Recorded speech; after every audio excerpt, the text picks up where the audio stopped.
আমারে বলেন, স্বামী এবং স্ত্রী বিয়ের পরে আল্লাহ পাক স্ত্রীর ভরণ পোষণের দায়িত্ব, সন্তানের ভরণ পোষণের দায়িত্ব, মা বাবার ভরণ পোষণের দায়িত্ব, সব দায়িত্ব আল্লাহ এবং তার রাসূল স্ত্রীর কাঁধে দিছে না? এই কথা কয় না রে।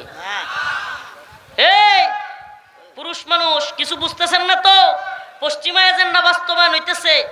এদেশে নারীর, আমার মা বোনেরা রাগ করেন না, আল্লাহর হস্তে মা বোনেরা মাফ করে দিয়েন, আমি আপনাদের পক্ষেরই, আমারও মা আছে বোন আছে, কিন্তু আমি বোঝানোর জন্য পুরুষদেরকে কইতেছি। এদেশে নারীর কষ্ট দিলে নারী নির্যাতনের আইন আছে, কিন্তু পুরুষ নির্যাতনের কোনো আইনও নাই। আমরা যে নির্যাতিত নিপীড়িত এটা কেউ বুঝে না। বউরে 2-4টা ধমক দিলে দৌড়ায় বাপের বাড়ি যায়। আমরা যে বউয়ে যদি কেউ কিছু কয়, আমাদের বাপের বাড়ি যাওয়ার জায়গা নেই। এটা কি নির্যাতন না? আরে কন্যা, এটা বৈষম্য না? হেরা তো রাগে 3-4 দিন বাপের বাড়িতে গিয়া থাকতে পারে, আবার মনটা ভালো হইলে আসে। আমরা কই যাবো? ওমা কি হাসতেছেন? অনেক সময় বউয়ের জ্বালায়, বউ শাশুড়ির যুদ্ধে অনেক, আমার এলাকায় ওই কয়েকদিন আগে আমার পাশের বাড়ির এক ভাই বিষ খাইছে আত্মহত্যা করার জন্য, তার মা এবং বউয়ের জ্বালা যন্ত্রণা সহ্য করতে না পাইরা। তো আমরা তো কোনো জায়গায় যাইতে পারি না, পালানোর জায়গা নাই। বউ তো রাগ করে কই জায়গা? বাপের বাড়ি। আমার বাপের বাড়িও জনের জায়গা নেই। এটা দুষ্টামি করতেছি না, এটা বলার জন্য বললাম, এটা জাস্ট। কিন্তু আসল বিষয়টা কি? আসল বিষয়টা হলো আল্লাহ পাক যাকে যেভাবে থাকতে বলেছেন, আল্লাহ পাক যাকে যে অধিকার দিয়েছেন, সেটাই হলো সবচাইতে সুন্দর বন্টন। কেন? আবারও বলছি, বিয়ের পরে স্ত্রী তার ভরণ পোষণ, স্নো, পাউডার, আইব্রু, এইটা সেইটা, মাথার তেল, নুপুর, ভাত, কাপড়, শাড়ি, পাশের বাড়ির বাবিরটার চাইতে নিজেরটা কম হইলে তো ঘরে অশান্তি, কত কিছু লাগে। কি লাগে না? কথা কন না প্রিয় ভাইরা আমার? এই সব দায়িত্ব কার? বুঝা কয়েন কার? ইসলাম কাকে দিয়েছে এই দায়িত্ব? ওই সংসারের সন্তান হইলে সন্তানের ভরণ পোষণের দায়িত্ব কার? মেয়ে হইলে ভরণ পোষণের দায়িত্ব কার? ছেলেটাকে বিয়ে করাইলে বিয়ের খরচ দেওয়ার দায়িত্ব কার? মেয়েটাকে বিয়ে দিলে মেয়ে বিয়ে দেওয়ার খরচের দায়িত্ব কার? মা অসুস্থ হয়েছে, বাবা অসুস্থ হয়েছে, সেই খরচ চালানোর দায়িত্ব কার? সব দায়িত্ব একজনের। তাইলে আল্লাহ তো জানতো। আর এইদিকে এই লোক সম্পদ একটু বেশি পাইছে, এটা দেখতেছেন, খরচও যে সব তার, এটা দেখেন না? এটা দেখেন না? আবার স্ত্রী তো খালি বাপের বাড়িরটা পায় না, স্বামীর অংশও পায়। কথা কন না? সমস্যা কোন জায়গায়? এইবার আমাদের মা বোনদের পক্ষে 2-1টা কথা বলি, নাইলে রাগ করবে তারা। সমস্যাটা কোন জায়গায় দেখেন? এই নারীবাদীরা সমান অধিকার সমান অধিকার বলে চিল্লায়, অথচ বাংলাদেশে আল্লাহ এবং তার রাসূল যতটুকু বলেছে, কোরআন যতটুকু একটা মেয়েকে দিতে বলেছে, সেই ততটুকু হক, সেই ততটুকু ওয়ারিশ বর্তমান বাংলাদেশে অধিকাংশ মানুষ তার বোনকে, তার মেয়েকে দেয় না। এটা নিয়ে কথা কয় না, এতটুকু অধিকারই দেয় না। এটা একটা বড় শয়তানি। একটা মেয়ে তার বিয়ের পরে বাবার ঘর থেকে অর্ধেক সম্পত্তি, ছেলের অর্ধেক পাওয়ার কথা, সেটাই দেয় না। এই নারীবাদীরা এটা নিয়ে কোনো কথা বলছে? এটা নিয়ে দেখবেন কথা বলে না। আমাদের মা বোনেরা অনেকভাবে নির্যাতিত হয়, নিপীড়িত হয়, এটা নিয়ে কখনো কথা বলছে? আমাদের মা বোনেরা বিভিন্ন ভার্সিটিতে, বিশ্ববিদ্যালয়ে, বিভিন্ন জায়গায় পর্দা করবার কারণে হেনস্থা হয়, এটা নিয়ে কোনো নারীবাদীরা কথা বলছে? কলেজ ভার্সিটিগুলোতে পর্দা করবার কারণে হেনস্থার শিকার হয়, এটা নিয়ে কথা বলতে শুনবেন না। এরা চিৎকার করবে পর্দার বিরুদ্ধে, এরা চিৎকার করবে সমান অধিকারের কথা বলে। আর অনেকগুলো আইন এরা তৈরি করতে চাচ্ছে, এবং এরা বলতেছে বিবাহের যে আইনটা, হিজাব কবুলের যে সিস্টেমটা, এটা পুরোটা চেঞ্জ করে দিয়ে সকল ধর্মের জন্য এক আইন তৈরি করতে হবে। নাউজুবিল্লাহ বলেন। মানে ইসলামী আইন থাকতে পারবে না, সকল ধর্মের জন্য সমান একটা আইন তৈরি হবে, সেই আইনে চলতে হবে। আল্লাহ মাফ করুক, বলে না আমিন। যে আয়াতে কারিমা তিলাওয়াত করেছিলাম, এই আয়াতের আলোচনার দিকে যাই। আল্লাহ রাব্বুল আলামিন বলেন, মান আমিলা সালিহাম মিন যাকারিন আও উনসা মুমিন ফালানুহিয়ান্নাহু হায়াতান তাইয়্যিবা ওয়ালানাজজিয়ান্নাহুম আজরাহুম বিআহসানি মা কানু ইয়া'মালুন। আল্লাহ রাব্বুল আলামিন বলেন, মান আমিলা সালিহান মিন যাকারিন আও উনসা ওয়া হুয়া মুমিন, তোমাদের মধ্য হতে মুমিন নারী হোক কিংবা পুরুষ হোক, যদি নারীও হয় কিংবা পুরুষ হয়, ফালানুহিয়ান্নাহু হায়াতান তাইয়্যিবা, যদি সে নেক আমল করে, ভালো কাজ করে, নেক আমল এবং ভালো কাজ করবার জন্য আল্লাহ বলেন ফালানুহিয়ান্নাহু হায়াতান তাইয়্যিবা, আমি তার জন্য উত্তম হায়াত দান করব। আল্লাহ রাব্বুল আলামিন বলেন,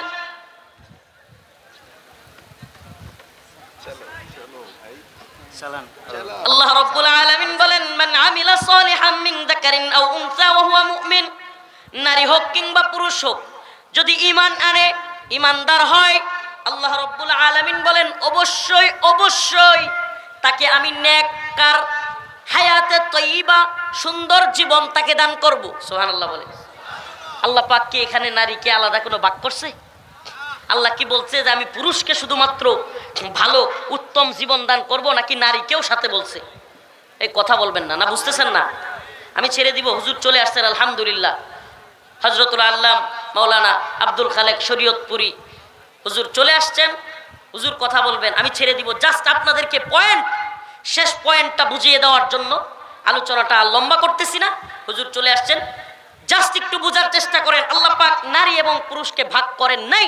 আল্লাহ বলছে হুন্না লিবাসুল লাকুম ওয়া আনতুম লিবাসুল লাহুন, তোমরা একে অপরে, নারী এবং পুরুষ, স্বামী এবং স্ত্রী, তোমরা একে অপরের লিবাস স্বরূপ, পোশাক স্বরূপ। সুবহানাল্লাহ। আল্লাহ রাসূল বলেছেন আল জান্নাতু তাহতা কদামিল উম্মাহাত, মায়ের পায়ের নিচে সন্তানের বেহেশত। সুবহানাল্লাহ বলবেন না? আল্লাহ পাক এবং আল্লাহর রাসূল নারীদেরকে সম্মান কম দেয় নাই। জীবন্ত পুঁতে রাখা হইতো যেই নারীকে, সেই নারীকে আল্লাহ পাক আল জান্নাতু তাহতা কদামিল উম্মাহাত বলে, মায়ের পায়ের নিচে সন্তানের বেহেশত বললেন। আল্লাহ রাব্বুল আলামিন এবং তার রাসূল আমাদের মা বোনদেরকে সম্মান দিয়েছেন, সম্মানের জিন্দেগির কথা বলেছেন। কিন্তু এই সমস্ত নারীবাদীরা আমাদের মা বোনদেরকে পতিতালয়ে লাইসেন্স দিয়ে সমান অধিকারের কথা বলে, আমাদের মা বোনদেরকে রাস্তায় নামায়া পতিতালয়ে পাঠায়া, আমাদের মা বোনদেরকে স্বীকৃতির নামে এক ভয়ঙ্কর ষড়যন্ত্রে লিপ্ত, ভয়ঙ্কর এক ষড়যন্ত্রে লিপ্ত। আমাকে বলেন তো, একটা মেয়েকে পতিতালয়ে নিয়ে স্বীকৃতি দেওয়া, এটা তার জন্য গর্বের নাকি লজ্জার? বলেন, এটা গর্বের নাকি লজ্জার? এটা কি তার জন্য সম্মান বাড়াইলো নাকি আরো কমাইলো? আমাদের মা বোনেরা কি পতিতালয়ের স্বীকৃতি চায়?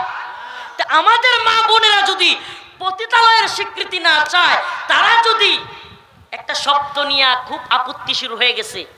গুগলে সার্চ দিয়া দেখলাম, যারা কিনা এই যৌন কাজ করে ব্যবসা করে, এদেরকে দুইটা ভাষায় গুগল বলতেছে তাদেরকে ইউজ করা হয়, একটা পতিতা আর একটা হলো বেশ্যা।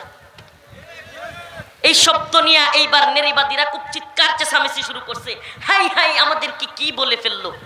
তো তোরা এই ব্যবসার কথা বলবি, এই ব্যবসার লাইসেন্সের পক্ষে কথা বলবি, এই ব্যবসাকে বাংলাদেশে প্রমোট করবার চক্রান্ত করবি। একবার কি বলে, অধিক বিবাহ করা যাবে না। এই সংস্কার কমিশন আবেদন করেছে, কি করা যাবে না? কথা বলেন না, কি করা যাবে না? একাধিক বিবাহ করা যাবে না। এটা আপনারা শুনেন নাই নাকি? 2 নাম্বার, স্ত্রীকে ফুসলায়া রাতের বেলায় একটু আটটু জোর করাও যাবে না, ধর্ষণের মামলা হয়ে যাবে। 1 নম্বরে একাধিক বিয়ে করা যাবে না, 2 নম্বরে স্ত্রীকেও একটু জোরাজুরি করতে পারবে না। তাইলে যৌন চাহিদা পূরণ করার জন্য ওই স্বামী তখন কি করবে? কয় রাস্তা তো আছেই, আমরা তো আছি 100 টাকা 200 টাকায়।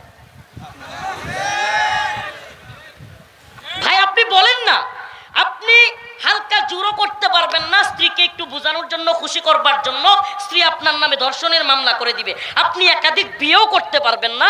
আল্লাহ যে আপনাকে যৌন ক্ষমতা দিয়েছে, এখন এটা পূরণ করবার জন্য আপনি কোথায় যাবেন? বলে ঠিক আছে, আমরা তো ব্যবসা প্রতিষ্ঠান চালুই করছি। হাসতেছেন। এরা আমাদের সমাজকে, এরা আমাদের রাষ্ট্রকে, এরা আমাদের ইসলামকে ধ্বংস করবার প্ল্যান করেছে। কেন? কারণ আপনি যদি পারিবারিক সিস্টেমটাকে চেঞ্জ করে দিতে পারেন, পারিবারিক সিস্টেমে যখন একটু জোর জবরদস্তি হইলেই, আরে আপনি মনে করেন ভিন্ন কারণে পর্দা করে নাই, একটু মারতে নিছেন, পর্দা করে না, আপনার বউ আপনার কথা শুনে না, বাবার সাথে খারাপ ব্যবহার করে, একটু শাসন করতে নিছেন, এইবার বউ গিয়া দৌড়ে গিয়া আদালতে কইল যে আমারে রাত্রে জোর কইরা কাজ করছে, ধর্ষণের মামলা করেন। মামলা কিন্তু হয়ে যাবে এই আইন অনুযায়ী, বর্তমান আইন অনুযায়ী। কোন কাজ কিন্তু এটা ঘটে নাই, ঘটছে কি সে খারাপ আচরণ করছে, ঘটছে কি সে পর্দা করে না, ঘটছে কি যে বাবা মারে পর্যন্ত হয়তো পিটাইছে, এমন বউ আছে না নাই?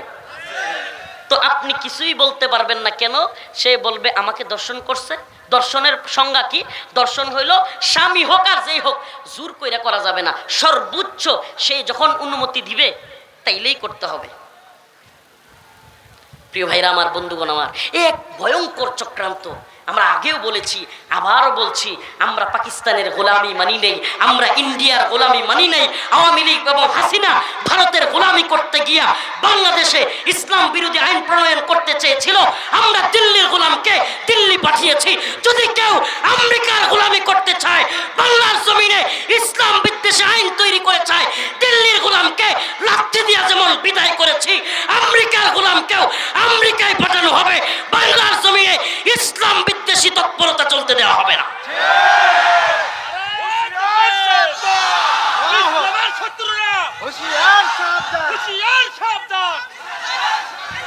এতক্ষণের আলোচনায় শুনুন, এতক্ষণের আলোচনায় আপনাদের কি মনে হলো? ইসলাম নারীদেরকে অধিকার দিয়েছে না দেয় নাই? নারীবাদীরা কি ইসলামের অধিকারকে ছোট করে ইসলামকে ধ্বংস করতে চায়, নাকি আমাদের মেয়েদেরকে পতিতালয়ে নিয়া পতিতার লাইসেন্স দিয়া সমাজকে ইসলামকে ধ্বংস করতে চায়? এদের প্ল্যান কি আমরা বাস্তবায়িত হইতে দিব? অনেকে অনেক কথা বলেছে, কেউ বলেছে ডিজিটাল বাংলাদেশ, কেউ বলেছে সংস্কার বাংলাদেশ, কেউ বলেছে স্মার্ট বাংলাদেশ, উল্টা গিয়া পইরা গেছে। কিন্তু কোন বাংলাদেশে আমরা দেখা হয়ে গেছে 5ই আগস্টের পরেও ইসলাম বিদ্বেষী যেই শয়তানি চলছে, আরে মুহাম্মদ আরবির উম্মতেরা এখনো জীবিত আছে, আল্লাহর বান্দারা এখনো জীবিত আছে। 5ই মের কথা ভুলে গেছেন আপনারা? 5ই মের কথা ভুলে গেছেন আপনারা? এই যে গতকালকেই তো 5ই মে গেল, আজকে 6ই মে, শাপলার শহীদদেরকে ভুলবেন না। মনে আছে আল্লামা শাহ আহমদ শফি রাহিমাহুল্লাহ, আল্লামা জুনায়েদ বাবুনগরী রাহিমাহুল্লাহ, আল্লামা নূর হোসেন কাসেমী রাহিমাহুল্লাহ, আল্লাহ তাদের কবরকে জান্নাতের বাগান বানায় দিক। কি করেছিল? ইমরানের সরকার এবং লাকি বেগম নামের কিছু নর্তকী আর কিছু ইসলাম বিদ্বেষী নাস্তিক মুরতাদ শাহবাগে গিয়া ইসলাম বিদ্বেষী চিৎকার চেঁচামেচি শুরু করেছিল, আল্লাহর বিরুদ্ধে, রাসূলের বিরুদ্ধে কথা বলা শুরু করেছিল। এরা প্রথমে কি বলছিল? মুরব্বীরা তো ভুলা যান নাই, 2013 সালে প্রথমে বলেছিল নতে নিজামি, তুই রাজাকার তুই রাজাকার। ওই যে লাকি একটা ছিল না, নর্তকী খালি লাপাইতো, সতে সাইদি তুই রাজাকার তুই রাজাকার, নাউজুবিল্লাহ। এদের উদ্দেশ্য কি ছিল? ইসলামকে দেশ থেকে ধ্বংস করে দেওয়া। ইসলামকে ধ্বংস করে দিয়ে শাহবাগে যেই পায়তারা শুরু হয়েছিল, সুবহানাল্লাহ, যখন এদের কেউ কেউ ব্লগার রাজীব আইডির নাম দিয়েছিল থাবা বাবা, 2013 সালে আল্লাহ এবং তার রসুলকে নিয়ে গালাগালি, অভিজিৎ রায়, ফয়সাল আরিফিন দীপন, ওয়াশিকুর রহমান বাবু, একটার পর একটা শাহবাগ থেকে নাস্তিক এবং শাতেম আল্লাহ এবং তার রসুলের বিরুদ্ধে কটূক্তি শুরু করলো। আল্লাহর কিছু বান্দার অন্তরে ঈমানি দাবানল শুরু হয়ে গেল। আল্লামা আহমদ শফি, আল্লামা বাবুনগরী, আল্লামা নূর হোসেন কাসেমী রাহিমাহুল্লাহ এই গোটা বাংলাদেশের উম্মতে মুসলিমাকে ডাক দিলেন, ও উম্মার যুবকেরা, আর বসে থাকা যায় না। শাহবাগে এরা যা শুরু করেছে ইসলাম ধ্বংস করার নীল নকশা, আসো এগুলোকে ধ্বংস করে দিতে হবে। উম্মতে মুসলিমার যুবকেরা লাঠি নিয়া যার যা ছিল বের হয়ে গেছে, শাহবাগ থেকে নারীবাদীদেরকে লাঠি দিয়া চেয়ার টেয়ার ভাঙ্গা দৌড়াইছে। তা আবার যদি প্রয়োজন হয় 2024-এর 25 আগস্টের পরের এই বাংলাদেশে আবার যদি প্রয়োজন হয়, ইনশাআল্লাহ ইসলাম বিদ্বেষী তৎপরতা চালু হয়, আবারও যদি আমরা ডাক দেই, এই তথাকথিত ডিজিটাল বাংলা, স্মার্ট বাংলা, মোটারেট বাংলা, এগুলো আমাদের দেখা শেষ। এবার হবে কোরআনের বাংলাদেশ। রাজি আছেন তো ইনশাআল্লাহ? এবার আরেকটা বিপ্লব যদি আসে, সেই বিপ্লব উলামায়ে কেরামের নেতৃত্ব হবে, যেই বিপ্লব হবে কোরআনের জন্য, খিলাফার জন্য, শরিয়ার জন্য। ইনশাআল্লাহ বিজয় আমাদেরই হবে। নাসরুম নাসরুম মিনাল্লাহ ওয়া ফাতহুন করিব। আমি হুজুরের কাছে মাইক দিয়ে শেষ করছি। এইগুলোর ব্যাপারে সজাগ থাকবেন। হুজুর কথা বলবেন, উঠাউটি করবেন না দয়া করে। আমাকে একটু যাওয়ার জায়গা করে দিবেন, আমার আরেকটা প্রোগ্রামে যেতে হবে।